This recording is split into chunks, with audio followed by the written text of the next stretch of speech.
Happy Tuesday. So I know that it's lunchtime, busy time. Sometimes we're grabbing a snack and go.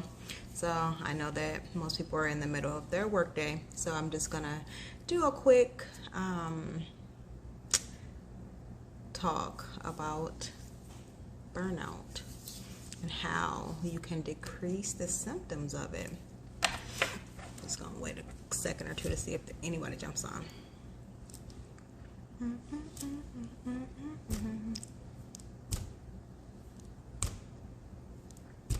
So real quick, I want to talk about burnout because that is one of the biggest things that is plaguing our nursing profession. When we talk about burnout, it's always associated with nurse retention, the viability of the organization, and even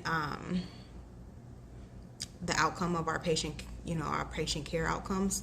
So how can we as leaders, as peers, just as an industry, recognize when we see nurses beginning to exhibit the signs of burnout? One of the things, well, I guess I should actually first start by defining what burnout is just a mental, physical, and emotional exhaustion that we go through as healthcare, employees, healthcare professionals. We become exhausted by the day-to-day demands of our profession, right? When you start to look at your peers, and of course nurses have such a unique personality and also their sense of humor. The longer you become a nurse, there are things that you just aren't moved by, and things that you can laugh about that other people are like, really, that's really not funny. But for us, it's just normal, right? It's just normal day-to-day banter where we can talk about things, we can care for people, and then we can still go off to lunch. That's just us. Well, when we're dealing with people that are new to the profession, a lot of times new graduates, they'll say things like, that they're ready to leave the field. And why is it that they're ready and willing to leave the field after 1 or 2 years in the industry? Think about it. They've gone to school for 2 to 4 years, and now all of a sudden you've been on the floor for 1 year and you're ready to go back to school so that you don't have to do bedside anymore. That's very real, right? And a lot of nurses, older nurses, say, you haven't even been a nurse that long. How can you be ready to leave the field?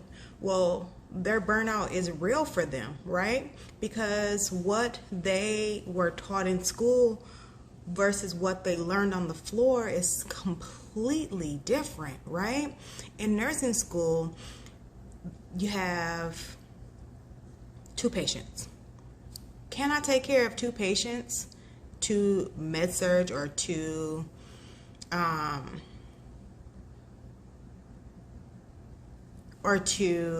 even telemetry patients? Can I take care of those patients without, feeling exhausted or burnt out or even like overwhelmed?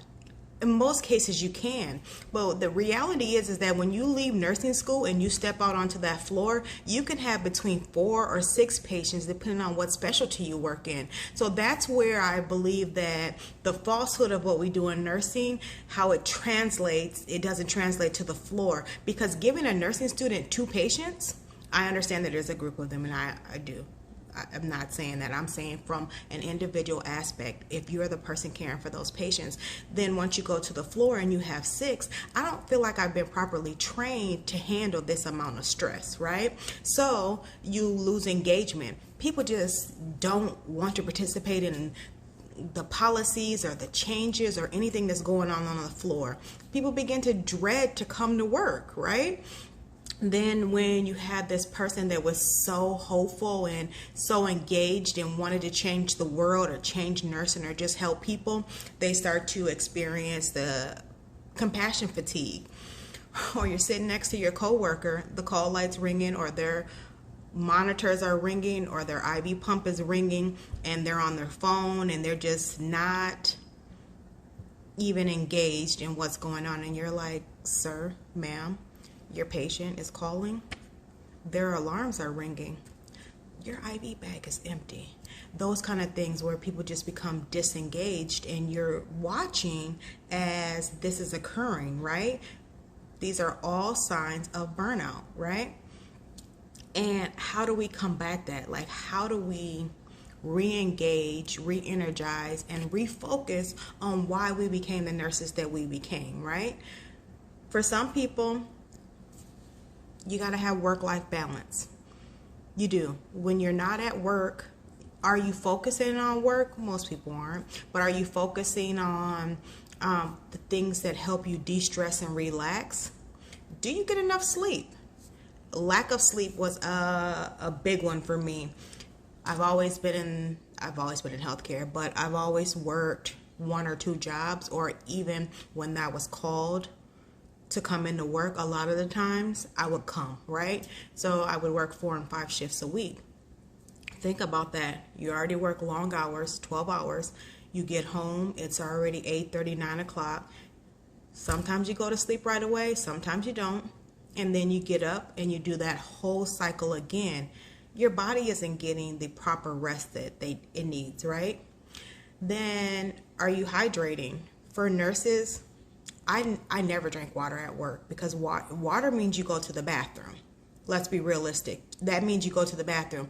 And when you have a work assignment, the way that we are tasked to do, you don't stop what you're doing to go to the bathroom. So I would drink my coffee in the morning. I might have something at lunch, something light. That way I could go to the bathroom quickly and then not really drink for the rest of the day. So didn't get the hydration that I needed, right?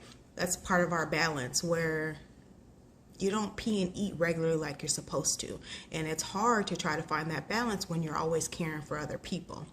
Then when we talk about boundaries, like, do you have boundaries? Like,